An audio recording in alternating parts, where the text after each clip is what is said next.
సహకార బ్యాంకులో జరిగిన అవకతవకలపై తాము సిద్ధంగా ఉన్నామన్న బీఆర్ఎస్ నేత మహేష్ కుమార్ గౌడ్.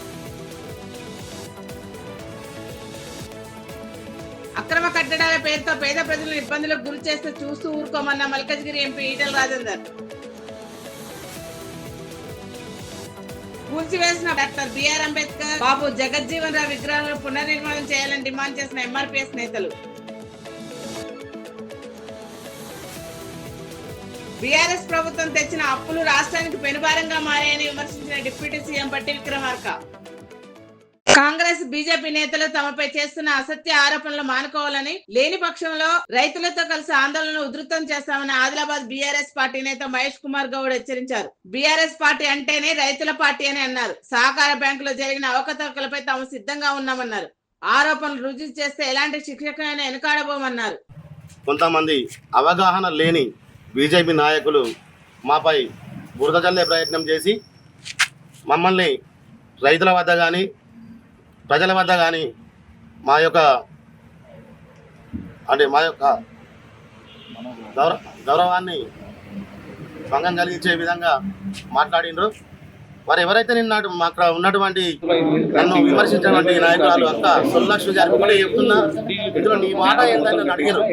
నేను ఒకటే చెప్తున్నా అక్క, నా మాట ఏంటో మీ కేంద్ర ప్రభుత్వం ఉంది కదా, మీ నాయకులు ఉన్నారు, మీరందరూ ఉన్నారు, మీరు అధికారులకు ఆదేశాలు ఇప్పించి నా యొక్క వాటా ఎంత తేల్చండి. మీరు తేల్చినప్పుడు అప్పుడు నేను మీరు ఏ శిక్ష విధిస్తే నేను ఆ శిక్షను నేను కట్టుబడి ఉంటానని చెప్పి నేను తెలియజేసుకుంటున్నా. కానీ అనవసరంగా అసత్య ఆరోపణలు చేసి నా మీద బురద జల్లే ప్రయత్నం చెయ్యొద్దని చెప్పేసి నేను టీఆర్ఎస్ పార్టీ తరఫున డిమాండ్ చేస్తున్నాను. ఇంకొక విషయం ఏంటంటే, మీరు అవగాహన లేకనే మాట్లాడారని చెప్పి నాకు అర్థమైపోయింది. ఎందుకంటే సహకార సంఘం అనే దాంట్లో ఒక జడ్పీటీసీ ఉంటారట, ఎంపీపీ ఉంటారట, చైర్మన్ ఉంటారట. అది ఎక్కడైనా ఉందా అని అడుగుతా ఉన్నా. కేంద్రంలో కేంద్రంలో మీ ప్రభుత్వం ఉంది కదా, మరి తెలంగాణ రాష్ట్రంలో ఇన్ని సహకార సంఘాలు ఉన్నాయి, మరి అన్ని సంఘాలకు ఎంపీపీ జడ్పీటీసీ ఉన్నారా? మరి ఓన్లీ రెప్పెల మండల కేంద్రంలో ఉన్నటువంటి సంఘానికి మరి మీరు కింద నియమించినరా జడ్పీటీసీని, ఎంపీపీని? అంటే వాళ్ళ సంతకాలు పెట్టండి, లోన్లు పోలేదు, రుణాలు బయటికి ఎవరికి అంటే రాలేదని చెప్పి మీరు కింద ఒక మాట అడిగినారు. నేను చెప్తా ఉన్నా, వాళ్ళకు దీనిలో ఎలాంటి సంబంధం లేదు, మాకు కూడా ఎలాంటి సంబంధం లేదు. అవినీతి అధికారులు ఎవరైతే ఉన్నారో వాళ్ళపైన చట్టపరంగా చర్యలు తీసుకోవాలని చెప్పి మేమే ఆల్రెడీ ధర్నా చేసినాం, పోలీస్ స్టేషన్లో కంప్లైంట్ కూడా చేసినాం. కాంగ్రెస్ పార్టీ వాళ్ళు కూడా రాస్తారోకో చేసిన రోజు కూడా వచ్చిన అధికారులను కూడా మేము కూడా నిలదీయడం జరిగింది. ఇందులో జరిగినటువంటి వాస్తవాలన్నీ కూడా నీకు తెలిసి తప్పు చేసినటువంటి అధికారులు ఎవరైతే ఉన్నారో వారిపైన చట్టపరంగా చర్యలు తీసుకొని మరి సిబిఐ ఎంక్వైరీ కూడా వేయాలని చెప్పి మేము కోరినాం. ఆ అధికారి ఎవరైతే ఉన్నారో, ఒక ఆరోపణ వచ్చినటువంటి అధికారి ఎవరైతే ఉన్నారో వారి సిబిఐ ఎంక్వైరీ వేయండి. కేంద్రంలో మీ ప్రభుత్వం ఉంది, రాష్ట్రంలో కాంగ్రెస్ ప్రభుత్వం ఉంది, మేము ప్రతిపక్షంగా ఉన్నాం. ఈరోజు మేము ఇప్పుడు అవినీతి చేసిన వాళ్ళని మేము ఎలా గుర్తుపట్టగలుగుతాం? మీరు ఆఫీసర్లకు ఆర్డర్స్ ఇచ్చి మీ యొక్క నాయకులు ఎంపీ గారు కావచ్చు, మీ ముఖ్యమంత్రి గారి దృష్టికి కూడా మీరు తీసుకుపోవచ్చు. కాంగ్రెస్ పార్టీ నాయకులు ఉన్నారు కదా, ఈ విషయాన్ని మీరు పై స్థాయి నాయకుల దగ్గర తీసుకెళ్లి దీనిపైన పూర్తి స్థాయిలో ఎంక్వైరీ చేయించి దోషుల్ని కఠినంగా శిక్షించి. మాసప్ ట్యాంక్ వద్ద మహంకాళి బోనాల ఉత్సవాల్లో రవాణా బీసీ సంక్షేమ శాఖ మంత్రి పొన్నం ప్రభాకర్ పాల్గొన్నారు. ఆలయంలో అమ్మవారికి ప్రత్యేక పూజలు చేశారు. అమ్మవారి ఆశీర్వాదంతో రాష్ట్రంలో ప్రజలంతా ఆరోగ్యంతో ఉండాలని మంత్రి పొన్నం ప్రభాకర్ అన్నారు. ఈ బోనాల కార్యక్రమంలో పాల్గొనడం నేను మరియు గౌరవ శాసనసభ్యులు నాగరాజు గారు. ఆ అమ్మవారి ఆశీర్వచనం అందరిపైన ఉండి రాబోయే కాలంలో అందరూ ఆరోగ్యంగా సుఖ సంతోషాలతో మంచి సమృద్ధి వర్షాలు పడి పాడి పంటలతో అందరూ కూడా అభివృద్ధిలోకి రావాలని ఆకాంక్షిస్తూ అమ్మవారిని ప్రార్థన చేసినాం. హైదరాబాద్ లో అక్రమంగా కట్టుకున్న పెద్దల కట్టడాలు కూల్చడం సంతోషమే అని మల్కజ్గిరి ఎంపీ ఈటెల రాజేందర్ అన్నారు. కానీ సామాన్యులను ఇబ్బందులు పెడితే చూస్తూ ఊరుకోమని ప్రభుత్వాన్ని హెచ్చరించారు. సామాన్య ప్రజలను భయభ్రాంతులకు గురి చేయడమే కరెక్టేనా అని సీఎం రేవంత్ రెడ్డిని ప్రశ్నించారు. ఆ తదుపరి ఏం చేసిండ్రో ఆనాటి హైదరాబాద్ ప్రజానికానికి తెలుసు. ఇవాళ మీరు కూడా ప్రజల సమస్యలు పరిష్కరించే దమ్ము లేక, వాటి మీద చర్చించేటువంటి వెసులుబాటు లేక ఇవాళ ప్రజలు డైవర్ట్ చేయడం కోసం ఇదొకటి ఎత్తుకున్నావు. దీని మీద తప్పకుండా ప్రజలు ఆలోచన చేస్తూ ఉన్నారు. నేను ఒకటే కోరుతున్నా, నీకు నిజంగా దమ్ముంటే హైదరాబాదులో ఎన్ని చెరువులు ప్రభుత్వమే మొత్తం పూర్తి చేసి, బతుకమ్మ కుంట ఎవరు పూర్తి చేసిండ్రు? ప్రభుత్వం పూర్తి చేసింది. ఇలా కరీంనగర్లో ఒక 4 చెరువులు ఉండే, ప్రభుత్వం పూర్తి చేసింది. ప్రభుత్వం పూర్తి చేసిన చెరువులన్నీ ఇవాళ ప్రభుత్వమే ఈ FTL జాగాలలో పర్మిషన్ ఇచ్చి నేను శ్వేతపత్రం విడుదల చేయాలి, దానికి ఒక పద్ధతి పెట్టాలి తప్ప రాత్రి పోయి దొంగల్లాగా మిషన్లు పెట్టి కూలగొట్టే సామాన్యులు కూలగొట్టే పద్ధతి మంచిగా. కూలగొట్టు, నువ్వు పెద్దలే కూలగొడుతున్నావు సంతోషం, ఇంకా పెద్దలు అనేక మంది ఉన్నారు కూలగొట్టు సంతోషం, కానీ సామాన్యులు మాత్రం ఇట్లాంటి ఇబ్బంది పెడితే మంచిది కాదు. ఇవాళ దీని మీద భారతీయ జనతా పార్టీ ఇప్పటికే చెప్పింది. ఇవాళ ప్రతిదానికి ఓ సిస్టమ్ ఉంటుంది, ఓ చట్టం ఉంటుంది. చట్టాన్ని పక్కకు పెట్టి సిస్టాన్ని పక్కకు పెట్టి తాత జాగీర్ లాగా ఇవాళ హీరో అన్నట్టుగా ఈ పార్టీ ఇప్పుడే పుట్టినట్టుగా ధర్మం కోసమే ఉన్నట్టుగా అక్రమాలన్నీ కూడా ఆపుతున్నట్టుగా ఇవాళ పోజు పెట్టే పద్ధతి మాత్రం. భారత రాజ్యాంగ నిర్మాత డాక్టర్ బిఆర్ అంబేద్కర్ బాబు జగజ్జీవనరావు విగ్రహాలు గుర్తు తెలియని వ్యక్తులు తొలగించారంటూ అంబేద్కర్ కోనసీమ జిల్లా అమలాపురం రూరల్ మండలం రెడ్డిపల్లి గాంధీనగర్ లో ఎంఆర్పీఎస్ నేతల ఆధ్వర్యంలో ఆందోళన చేపట్టారు. మహనీయుల విగ్రహానికి ప్రభుత్వాలు రక్షణ కల్పించాలని, పునర్నిర్మాణం చేయాలని డిమాండ్ చేశారు. లేని పక్షంలో రాష్ట్ర వ్యాప్తంగా ఆందోళన చేపడతామని ప్రభుత్వాన్ని హెచ్చరించారు. మరి దీంట్లో భాగంగా మరి రాత్రి అంటే సుమారుగా 2 గంటల ప్రాంతంలో మరి యొక్క 2 విగ్రహాలను కూడా గుర్తు తెలియని వ్యక్తులు అపహరించి నిజంగా ఒక దేశద్రోహులాగా వ్యవహరించడం జరిగింది. ఈవేళ ఆ ఇద్దరు నాయకుల వల్ల మరి దేశానికి ఎన్నో సేవలు అందించినటువంటి గొప్ప నాయకుల్ని మరి అలాగా తీసివేయడం చాలా అవమానంగా భావిస్తున్నాం. మరి ఈ యొక్క నాయకులు ఇద్దరు కూడా మరి మాకు 2 కళ్ళుగా భావిస్తాం మేము. ఇలాగే మరి అంబేద్కర్కి, బాబు జగజ్జీవనరావు గారికి విగ్రహాలు వేసి ఏదో నమస్కారాలు చేసేయడం కాదు, వాటికి కావాల్సిన రక్షణ కూడా మరి కొన్న ప్రతినిధులు కానీ అలాగే అధికారులు కానీ చూపించాలి. కానీ అలా చూపించకుండా ఇవాళ మరి కొంతమంది దుష్టులు మరి ఇవాళ వాటిని తీసేయడం మేము ఖండిస్తున్నాం. ఎంఆర్పీఎస్ తరఫున మరి ఎక్కడి నుంచి అయితే విగ్రహం తీసివేశారో ఆ విగ్రహాలు అదే ప్లేస్లో ప్రతిష్టలు చెప్పేసి మేము డిమాండ్ చేస్తున్నాం. ఒకవేళ జరగకపోతే రాష్ట్ర వ్యాప్తంగా దీన్ని తీసుకువెళ్ళి అవసరమైతే రోడ్డుకి ధర్నాలు చేసి మేము రాష్ట్ర స్థాయిలో మేము నిరసన తెలియజేస్తామని చెప్పేసి తెలియజేస్తున్నాం. మెదక్ పట్టణంలోని చేపల ఉత్పత్తి కేంద్రాన్ని Telangana fisheries operative society federation of chairman మెట్టు సాయి కుమార్ సందర్శించారు. ఉత్పత్తి కేంద్రంలో 46 పాండ్స్ వాడుకంలో ఉండగా మిగతా 60 పాండ్స్ ని కూడా వాడుకలోకి తీసుకొచ్చి పునరుద్ధరణ పరుస్తామన్నారు. మన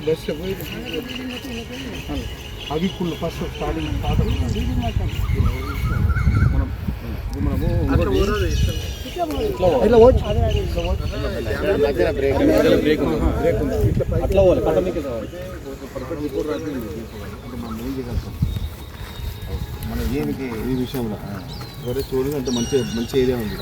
మనం దీన్ని యూజ్ చేసుకోవాలి, మా యూజ్ చేసుకోవాలి. అంటే మనము ఇంకా పోయినట్టు కాకుండా మనం వచ్చిన తర్వాత మన పని మీద కనబడాలి. మార్పు అనేది రేవంత్ రెడ్డి గారు మాత్రం కనబడాలి. దానికి మనం ఏం చేయగలుగుతాం, మీరేం చేయగలుగుతారు, నిధులు నేనేం చేయగలుగుతామని చెప్పారు. ఇవాళ ఎదురుగా ఉన్నది ఆ రూమ్ తీసేస్తారా, తీసే ఎవరికి ఇబ్బంది అవుతుంది, అది తీసేసేయాలి.